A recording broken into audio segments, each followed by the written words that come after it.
Until one day, on my way to a routine appointment, his latest fling ran me over. I bled uncontrollably and begged Jonathan to take me to the hospital. He looked at me with disgust. Zara Claire, since when did you become so good at faking accidents? His voice dripped with contempt. If you think putting on an act will make me care about you, you're wrong. Even if you died in front of me, I wouldn't lift a finger. Then he took his new fling and drove away, leaving me to bleed out alone. By the time someone got me to the hospital, my baby had already suffocated. My mother, unable to bear the shock, died of a heart attack. When I regained consciousness, my heart was numb. Jonathan's grandfather sat beside me, sorrow etched on his face. I spoke flatly, let me go. Whatever I owed the Richards family, I paid with my life. My phone buzzed incessantly. I glanced at the screen, finding it flooded with photos of Jonathan and his mistress, Lily Patricia, tangled in each other's arms. While I had fought for my life, they had been celebrating in a 5-star hotel, their bodies covered in love bites. In one picture, Lily rested against his chest, smiling in provocation. Jonathan's grandfather, unaware of the full extent of his grandson's cruelty, placed a stack of documents in front of me, ownership shares of the Richards Corporation. Zara, Jonathan is not a bad person at heart. You've loved him for so many years. Can't you give him another chance? As long as I'm here, no one will take your place as Mrs. Richards. I didn't respond. Instead, I played the video Lily had just sent me. The sound of 2 people filled the hospital room. Jonathan, don't you feel bad for leaving Zara on the road like that? Lily's voice was amused. Jonathan, his lips pressed against her neck, chuckled. Why would I? You're the only one I love. Even if she gave birth to my child, she could never compare to you. The betrayal made the old man's face turn ghostly pale, his body trembling, veins bulging in rage. After a long, heavy sigh, he finally relented. The Richards family has wronged you. I will handle the divorce. In 7 days, you will be free. His voice softened. As for your mother and child's burial. A nurse walked in, cradling a small, lifeless bundle. Fate itself refused to let me suffer in this marriage any longer. My baby had never even taken a breath. I turned away, struggling to steady my breathing. Bury the child with the Richards family. I will take my mother's ashes with me. The old man nodded painfully. I was wrong to keep you in this. Go find a life beyond all this. You deserve more. He hunched over and left with my child in his arms. The moment the door shut, the tears I had been holding back finally fell. Years of bitterness and regret crashed down at once. My marriage to Jonathan had been arranged by his grandfather. He needed someone to keep his unruly grandson in check. I needed someone to pay for my mother's medical expenses. It had been a fair trade. I quit my job and married him. Over time, I learned about his tragic childhood, how he rarely spoke of losing his parents at an early age, how he woke up crying for his mother in the middle of the night. In those moments, our 2 broken souls seemed to resonate with one another. I wanted to heal his heart. I wanted a happy family with him. So, I dedicated myself to being the perfect wife. I trained tirelessly in the kitchen, hoping to recreate the taste of his mother's cooking, the only warmth he had ever known. I traveled to rebuild the wooden cabin from his childhood memories. I learned every trick in bed, hoping to make him stay. I thought we had a future. But on our wedding anniversary, he walked into a hotel with my best friend in broad daylight. Like a madwoman, I ran after him, demanding an explanation.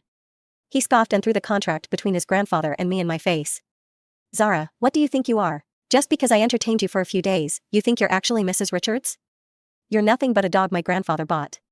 What right do you have to question me? If you upset me, I'll stop paying for your mother's treatment right this second. I felt like I had been struck by lightning. I couldn't say a word. From then on, Jonathan became even more reckless. When he was done with internet celebrities, he moved on to my friends. He kept testing my limits again and again. On one side, my mother needed medical treatment, on the other, my marriage was rotting. I nearly collapsed. One day, lost in despair, I slipped and fell down the stairs. That was when I found out I was pregnant. His grandfather was desperate. Zara, please keep the child. Maybe this will save your marriage. If Jonathan doesn't change, I promise I won't force you to stay. With too much weighing on my heart, I agreed. I tried, I really did, but in the end, I lost everything, my mother, my baby, my marriage, my love. I wiped my tears and gazed at the gray sky. Maybe the only relief was that Jonathan and I were finally free. As I was lost in thought, my phone rang. It was him. Zara, did you go crying to Grandpa again? You ruined my life. I'm warning you, if you pull something like this again, I'll cut off your credit card. In the past, I would have begged, apologized, done anything to get back in his good graces. But now, I simply said with indifference, do whatever you want. He was caught off guard, but soon he sneered. I heard you gave birth. Having a child really gives you confidence, huh? But don't forget, I'm the son of the Richards family.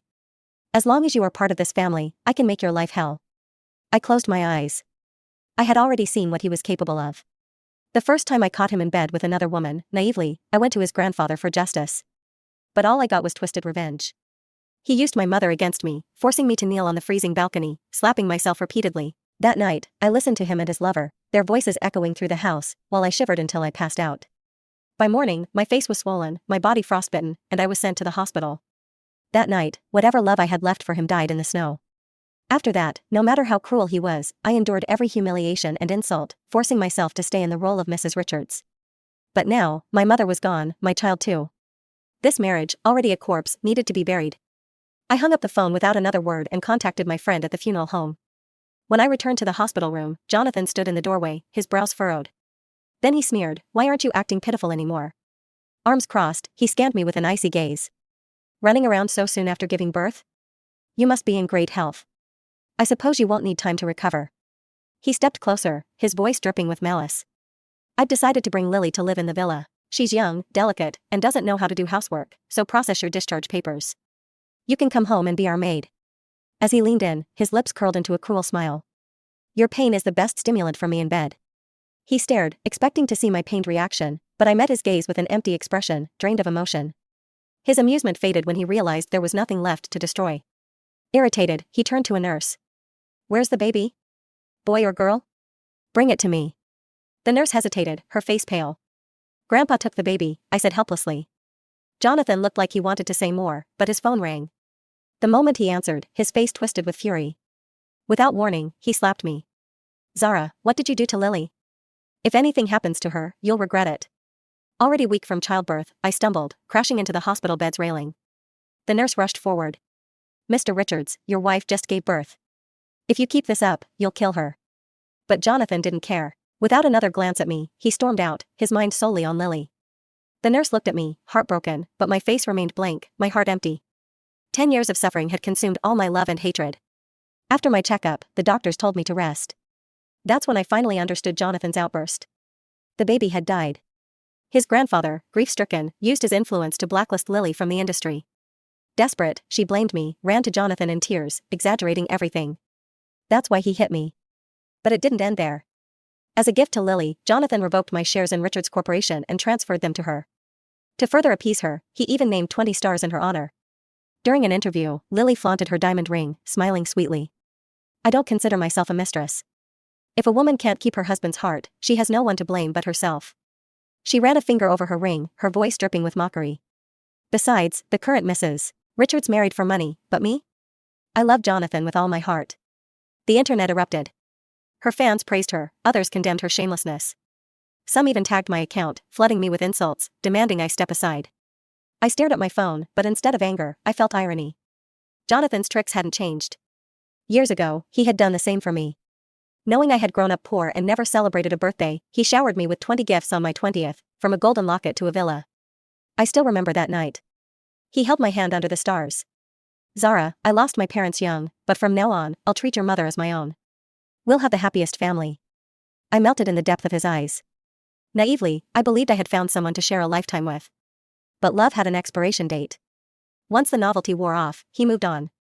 One night, during one of our so-called dates, he left me stranded on a mountain just to deliver flowers to his new mistress. I walked miles down the rugged trails alone, my feet torn and bleeding. The scars on my calves are a permanent reminder of the price I paid for loving him. Looking back, I should have known a selfish man like him would never settle for one woman. Our marriage contract had always been just an excuse to justify his infidelity. With that in mind, I left a comment under Lily's latest video. "Zara Claire, I wish you 100 years of happiness and an early birth." Not long after, the video was deleted. Shortly after, my phone rang. It was Jonathan. I ignored it, then, with the same cold indifference he had always shown me, I blocked his number. I suddenly remembered today was the day of my mom's cremation. I explained the situation to the hospital and signed my discharge papers ahead of schedule. The doctor was clearly uneasy about my condition and took the initiative to accompany me there. When the staff handed me my mom's urn, I did not collapse into tears as I had expected. Instead, I felt something deep inside me finally snap, the last shackle binding me to this wretched life. I took a deep breath and whispered a quiet goodbye to the doctor before heading back to the Richards family home to pack my things. As soon as I stepped into the living room, I saw two people. Jonathan and Lily were sprawled on the sofa together. At the sight of me, Lily hastily pulled up the zipper of her dress, but no amount of covering up could hide the red marks on her skin, evidence of their heated passion. I felt nothing, no anger, no heartbreak. I simply turned away and walked to the bedroom as if I didn't see anything, as if they were nothing more than ghosts in the room. By the time I finished packing, Lily was gone. Jonathan was left sitting there, drinking alone. As I stepped out with my suitcase, he finally looked up. The dim lighting cast shadows across his face, making it impossible to read his expression. "Zara, where were you today?" he asked. "None of your business," I replied, unwilling to say more, but Jonathan suddenly dropped his wine glass. He walked to me in large strides. "Don't act so pure and untouchable," he sneered, storming toward me. "Do you think I don't know you were out whoring around, weren't you?" I stiffened. "What the hell are you talking about? Zara, are you so pressed for loneliness? You think I've been neglecting you, so you ran into someone else's arms, is that it?" His voice was low, menacing. "Fine, for your loneliness, I will fulfill you." Saying that, Jonathan roughly ripped off my clothes and pulled my hand toward the bed. Panic surged through me. Struggling violently, I said, "Jonathan, are you insane? I just gave birth." But he wasn't listening. Like a wild animal, he bit down on my shoulder, his breath hot and ragged against my skin. Rage and disgust flooded through me. With all the strength I had left, I shoved him away and slapped him across the face. The room went still for a fraction of a second. Then his eyes darkened. Enraged, Jonathan rushed forward, not to show weakness. Without hesitation, he grabbed a glass bottle from the table and hurled it at me. Pain exploded across my forehead as warm blood trickled down my face. Jonathan froze for a split second and subconsciously came over to assist me. "Why don't you know how to dodge?" he muttered under his breath. I stumbled back a few steps, trying to find my footing, trying to form words, but my body gave out first. The world blurred, then faded into black. I don't know how long it took, but the sound of Jonathan and Grandpa's arguing woke me up. Opening my eyes, I found myself in a hospital bed once more. Seeing me awake, Jonathan seemed relieved. He looked at his grandpa with a face full of unhappiness. "This is the wife you chose for me. She can't even sit through her confinement period properly before running off to a date." The old man trembled with rage. "A date? Do you even know what Zara went for yesterday?" I cut in before he could continue. "Grandpa," I said, stopping him before he could say another word, "it's all in the past." He understood what I meant and didn't say anything more, though his expression was full of disappointment as he looked at Jonathan. Jonathan, however, remained indifferent. He shrugged. "She's awake now, so there's nothing left for me to do here. Lily is still waiting for me. I'm leaving." Grandpa's cane swung down hard. "You bastard. I don't care where you go today, but tomorrow, you and Zara must come to the old mansion." Before the words were finished, Jonathan's figure had already disappeared in the doorway. Grandpa let out a heavy sigh, his back becoming more hunched. He handed me a divorce agreement that was already signed. "Zara, failing to raise him properly is my fault," he said, his voice laced with regret. "But that child is also your own flesh and blood. I hope you can send him off properly." I looked at the old man with his full head of white hair and couldn't bring myself to refuse. The next morning, dressed in black, I arrived at the Richards family's old mansion. This child was one I had risked my life to bring into the world. It's a pity that I didn't even have time to hold him for a while before we were separated forever. I wiped away the tears slipping down my cheeks. Perhaps this was for the best. If I had something to hold on to, it would make leaving all the more difficult. I had tried my very best in this marriage. Leaving now, I felt only exhaustion, no regrets. Even as my child was laid to the ground, Jonathan never showed up. Instead, I saw his name trending online, photos of him and Lily trying on wedding attire. Moments later, a smug message arrived from Lily herself. "Lily Patricia, so what if you had his child? In the end, Jonathan Richards still chose me." Another message followed. "Lily Patricia, oh, and by the way, did you think Richards was the one taking care of you while you were unconscious? Not at all. He was with me the whole time. In fact, we were in the next hospital bed next to yours, trying out some new positions." The video she sent painted a stark contrast of my deathly pale face against her rosy, satisfied glow. I didn't respond. Instead, I quietly forwarded all the messages and videos to Grandpa. Then I took off my wedding ring and, holding my mother's ashes, whispered, "Mom, let's go home." Night had fallen by the time Jonathan returned to the Richards family's old mansion, his body reeking of alcohol. The moment he pushed open the door, he was met with a room full of funeral wreaths. He jolted in shock. Who died? Could it be Zara's mom? His face went pale as panic set in. Why didn't anyone tell me sooner? Where's Zara? She must be heartbroken. I should go to her. Jonathan's grandfather had finally had enough. He flung the divorce agreement at Jonathan's face. Zara already left, taking her mother's ashes with her. Today is your son's 7th-day memorial. Jonathan's grandfather could no longer contain the fury he had held back for so long. It completely exploded as he pointed a trembling finger at Jonathan and roared, "Your little mistress drove Zara into premature labor. The baby missed the critical window for emergency care and suffocated inside her. And Zara, she died from the shock right there on the spot. Jonathan Richards, all of this, every last bit of it, is your sin. Jonathan stood frozen, unable to believe what he had just heard. His gaze swept across the room before he let out a cold laugh. He grabbed the divorce papers and tore them to shreds. Grandpa, you're old. Stop playing along with Zara's theatrics. I don't believe she would actually divorce me. There's no way she'd walk away from the power and wealth of the Richards family. He kicked over one of the funeral wreaths, sneering. What's with all this bad luck nonsense? You're just mad because I didn't come home to see the kid, right? Well, I'm back now, aren't I? Where's my kid? Bring him here so I can take a look. Have you named him yet? Does he look more like me or Zara? Humming a little tune, Jonathan glanced around the house, expecting a response, but all the servants kept their heads lowered, their faces heavy with sorrow. None of them paid attention to his words. An uneasy feeling crept into Jonathan's chest. He started searching the villa, checking every room. Nothing. His voice grew tense. Where are you hiding my child, Grandpa? I know I went a little too far last time. I shouldn't have laid hands on Zara, but the baby's born now. Do you really think she's going to divorce me? Just tell me where she is. I'll go apologize, coax her a little, and it'll all be fine. Jonathan barely took Zara's anger or pain seriously. He knew she wouldn't leave him, no matter what he did. She had no choice but to swallow her grievances for her mother's sake, and now they had a child, another tie binding her to him. Divorce? Leaving? Impossible. A sharp crack split the air as the old man's cane struck Jonathan hard across the back. You ungrateful bastard. How did our Richards family raise a sinner like you? You don't want a woman as good as Zara, yet you treat a mean crossdresser as a treasure. Jonathan smirked and nonchalantly crossed one leg over the other as he lounged on the sofa. Oh, I see. You all saw that trending topic, didn't you? So you're putting on this whole act together, Grandpa. Those women outside mean nothing. Zara is the only one who truly matters to me. I never planned to let any other woman take her place. No one responded. He spoke again. If you don't believe me, I'll prove it to you now. He took out his phone and dialed a number. Do you like the wedding dress I bought for you? But you're not getting me with it. You're getting old, Lily. Find a nice, dependable man and settle down. Just don't show up in front of me again. Before she could respond, he hung up and blocked her without hesitation. Then he spread his hands and grinned at his grandfather.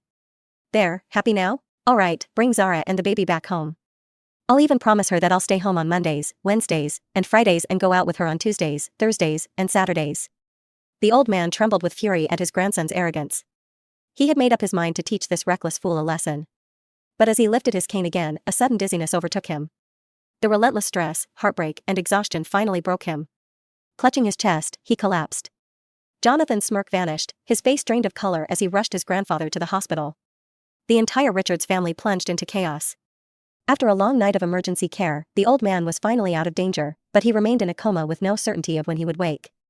Standing outside the hospital room, Jonathan lit a cigarette, frustration burning in his chest. A doctor hurried over to stop him. Irritated, Jonathan grabbed the man's collar.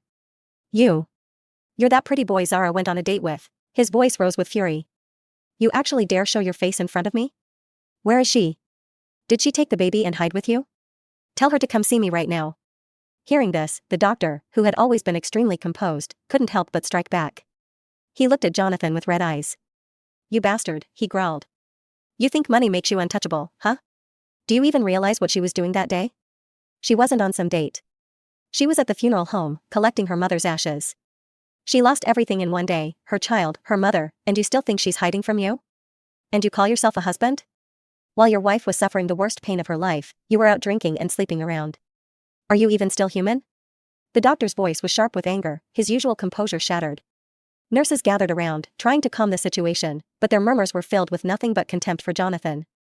For the first time, he had no words. The accusations bounced around his mind, but all he could picture was Zara's face that day, so eerily calm, so drained of life. He had spent years ignoring her emotions, brushing off her pain as inconsequential. He had never once thought to look deeper, to see the wounds festering beneath the surface.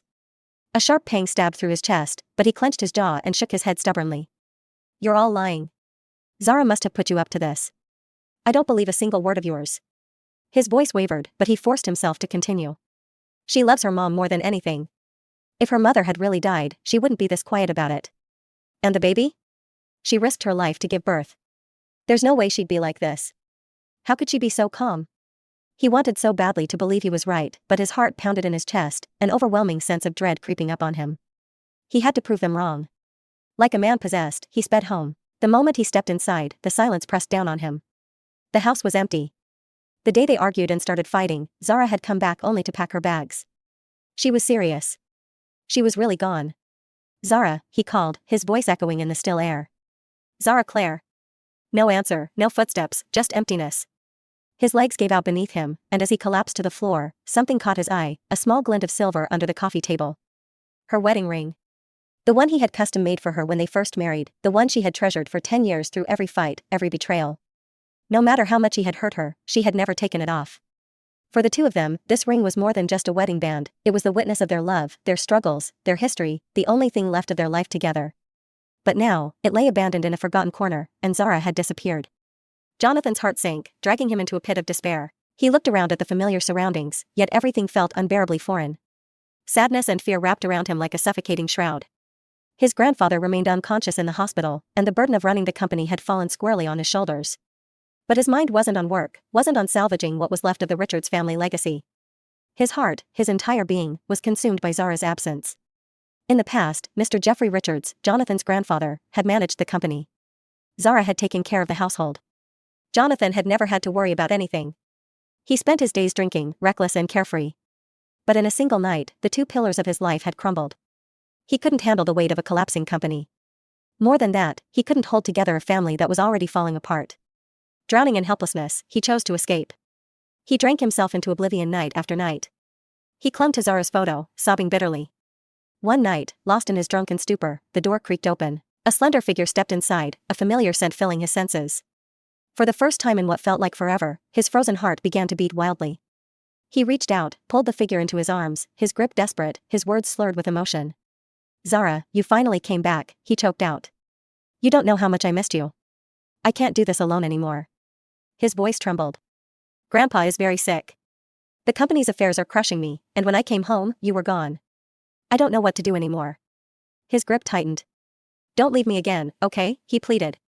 I will change. I swear I will change. No more going out, no more drinking, no more other women. We'll start over. We'll have another child, and this time I'll do it right. We'll be a family again. Through the haze of alcohol, Jonathan spent the night wrapped in the warmth of the figure before him, lost in the illusion of comfort. It wasn't until the golden rays of morning spilled into the room that he finally saw her face, Lily Patricia. She nestled against him, her delicate frame leaning into his chest, her voice as sweet as honey. Richards, I heard everything you said last night, she said, tracing a finger down his arm. Zara doesn't deserve your love. Let me take care of you instead, all right? I won't be useless like her. I will give you a beautiful, healthy child. But this time, Jonathan didn't fall for her sugar-coated words. With a cold sneer, he shoved her off the bed. Lily tumbled onto the floor with a startled gasp. He got up and began dressing, his movements sharp and resolute. Lily, he said, his voice devoid of warmth, you were never anything more than a distraction. I have only ever loved Zara. Being with you is nothing but an act of defiance. His gaze darkened. I've made up my mind. I'm going to change, and if you dare interfere with my relationship with her again, I won't show you any mercy. A crisp check fluttered through the air, landing squarely on Lily's stunned face. Without another word, he threw on his coat and stormed out the door. Last night had been his awakening. In this world, he could afford to lose everything, except Zara. He had to find her, no matter what it took. After a long and restless journey, I finally returned to my hometown. Everything was just as I had left it. Time had stood still here, untouched by my years of absence. The familiar streets, the small shops, the gentle hum of daily life, it was as though I had never left. The neighbor auntie spotted me from afar, her eyes lighting up with surprise and joy. She bustled over immediately, offering to help me tidy up my old home. I remember when you got into Aberdick University, she said warmly. We were all so proud of you.